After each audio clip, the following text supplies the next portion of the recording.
It's a brand new day, brand new vlog.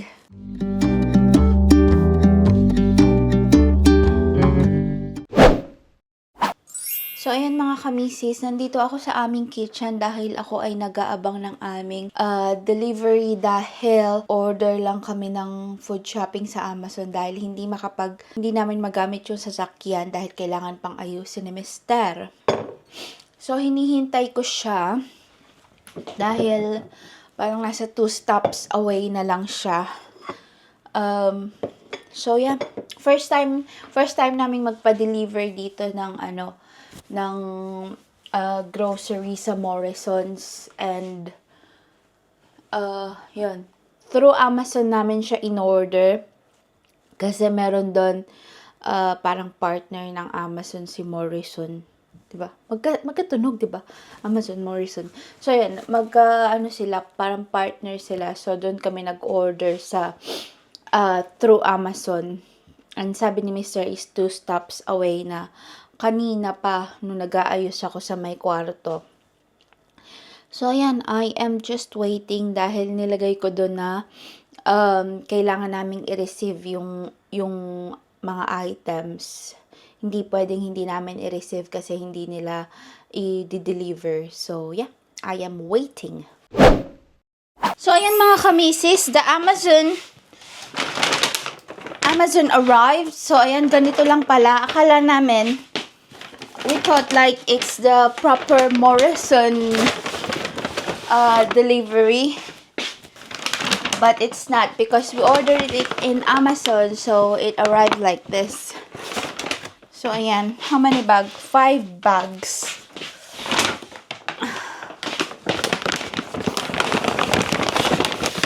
So ayan, and then ayan.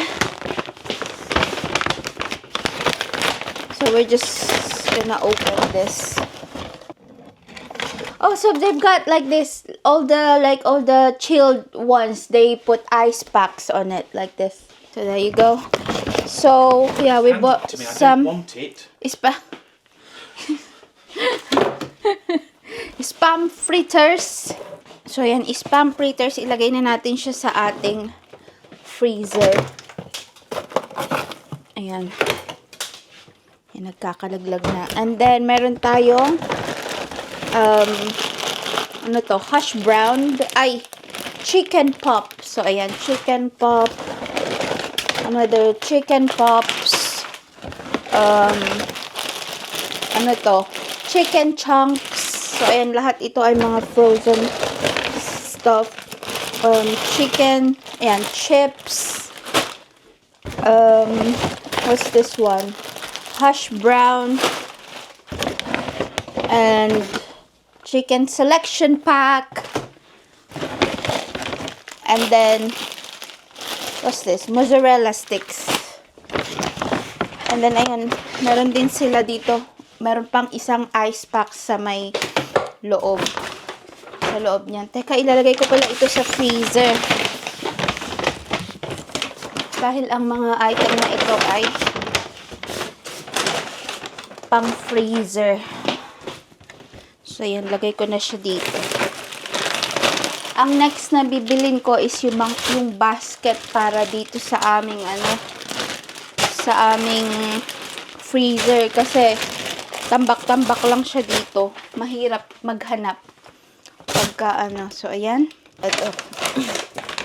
Ito naman ay isa pa siya. Ayan. Meron pa ulit na isa. Ang dami. Ayan, meron akong biniling selection dips. And then yan, southern fried chicken mini fillets. So, ayan, parang 4 na peraso. And then one more spam fritters. And then meron na naman siyang teka. Lagay doon natin siya dyan. And then, ito naman ay ang mga dry stuff na ito. Yan, bumili ako nito. Stevia. Ayan, liquid dishwashing.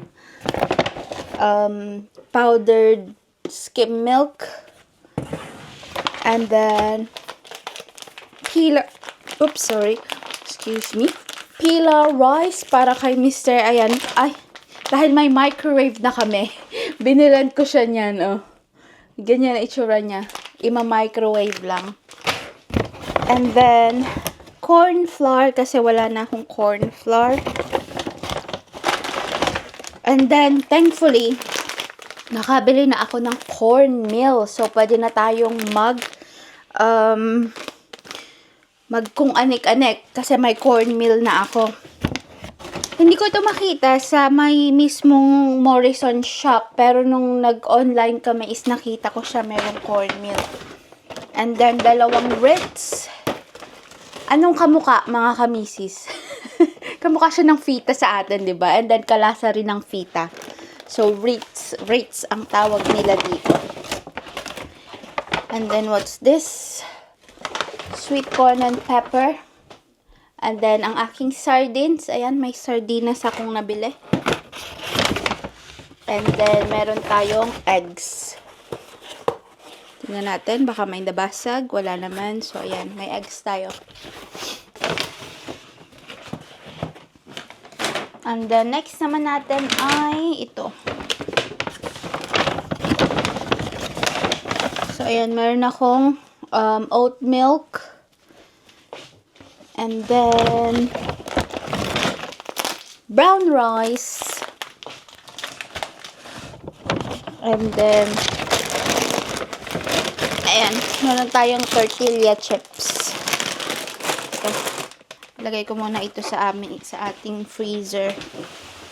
Dito ko na lang muna siya ilalagay sa maliit na freezer kasi ilipat ko na lang siya later kasi puno itong nasa ibabaw na namin.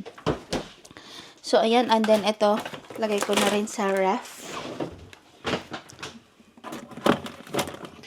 So, ayan.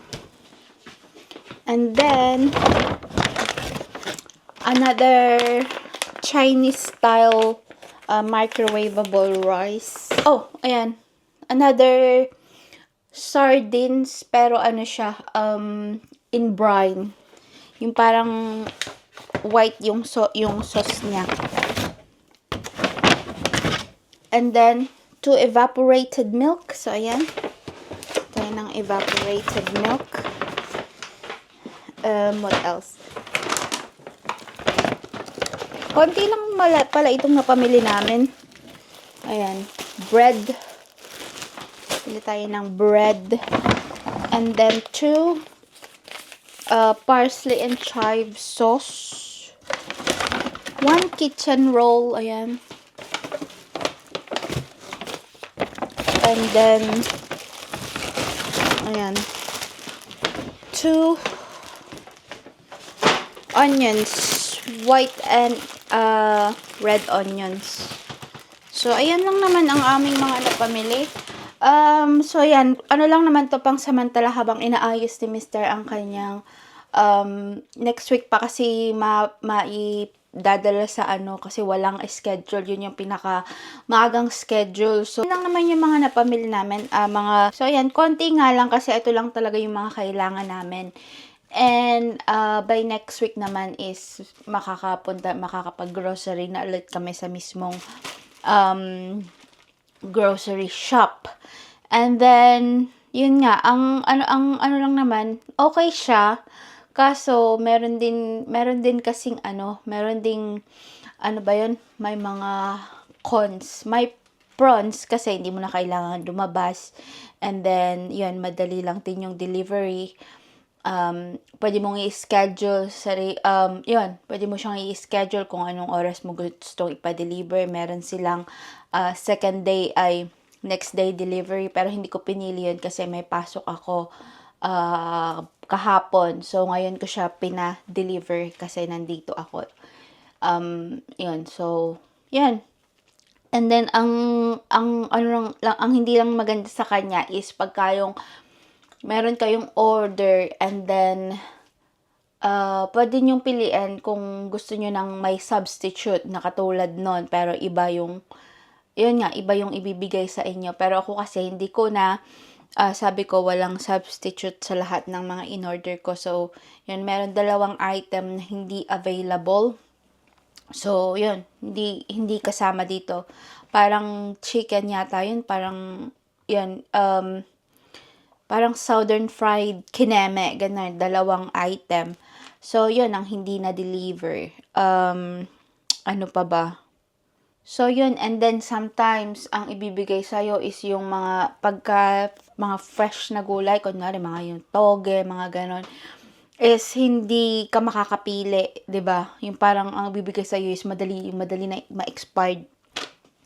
And yun lang naman yung mga hindi maganda sa pag bumili ka ng online. Pero pagka napaka-ano niya, convenient ba? Pagka, yun nga, pag di ka nagda-drive or, ayun nga, pag emergency na ganyan. I like to be educated, but I'm so frustrated. Hello to my loneliness. I guess that ignorance is bliss. Take me back to before I knew. Rewind, take it out of cue. Innocence can be a young man's game. Signed up for the hall of shame. I wish I knew how much I miss not knowing that we're all screwed.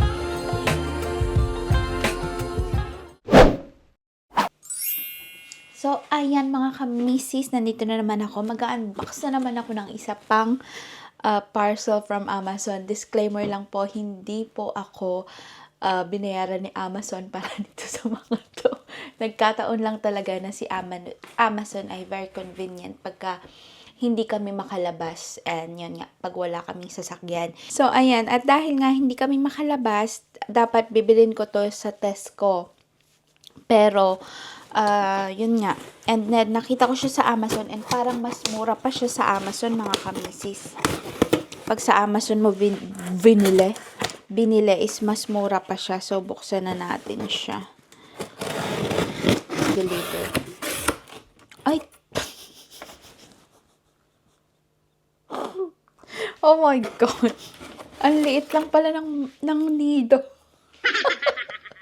Yung nabili kong nido is mas malaki dito and parang Milo is same size pero yung nido is mas yung nido is mas malaki sa pagbinili sa Tesco, and then this two is parang 5 pounds something yung each.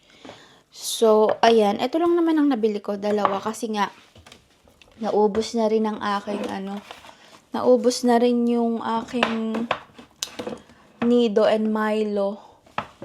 So, ayan, hindi na magkasya, 'di ba? Kasi nga, and then the nido ay Milo.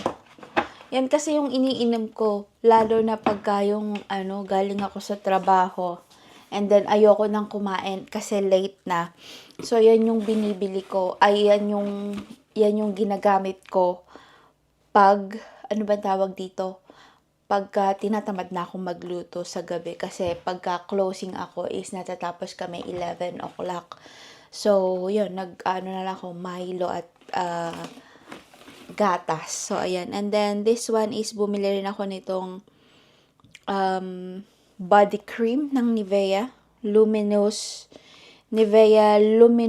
Even Skin Tone. So, ayan. Bumili rin ako nito. So, yan lang naman yung nabili ko. Yeah, yun lang naman.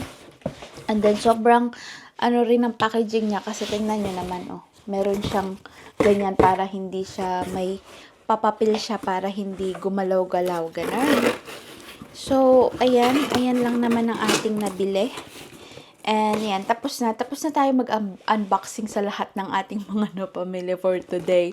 And, yeah. So, ayan mga kamisis, nandito na ako sa aking trono.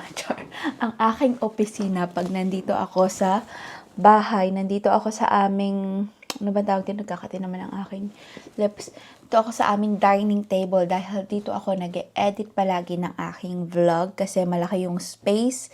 And, yeah, nag-edit ako kasi wala naman akong ibang gagawin and ayaw ko ring lumabas dahil maulan sa labas. Medyo nag-aambon siya and then malamig. Ayaw ko ring lumabas kasi wala naman akong pupuntahan sa labas. Pinigilan ko ang sarili kong mag-charte siya for today's video para makapag-edit ako. So, ayun, nakapag-edit na ako ng 2 vlog. And ngayon ay 4:30 na ng hapon. Siguro makakapag-edit pa ako ng isang vlog. Because tatapwat ang aking for edit ay, tingnan natin kung ilan. Meron akong 7 i-edit na vlog. So, kailangan ko na talaga tong tapusin. 6 pa yung on the way. Ang dami ko. Sobrang behind na talaga ako sa aking mga vlog. So, ayan, dito ka na i-end ang aking mga vlog, mga kamisis, dahil mag-edit pa ako ng video. So, ayan, wala akong masyadong ganap for today. Hindi ako naglaba dahil naisingit ko yung paglalaba ko nung ako ay mga last few days na pumapasok ako dahil maaga yung pasok ko from 9 o'clock till 3 p.m. So, maaga rin ako nakakauwi. So, nakakapaglaba ako pagka ako ay nakauwi na. Dito ko na iyan ang aking vlog, mga kamisis, and maraming salamat sa panonood ng ating vlog. Salamat ulit sa pagsama sa akin ngayon and mag-iingat tayong lahat. Bye!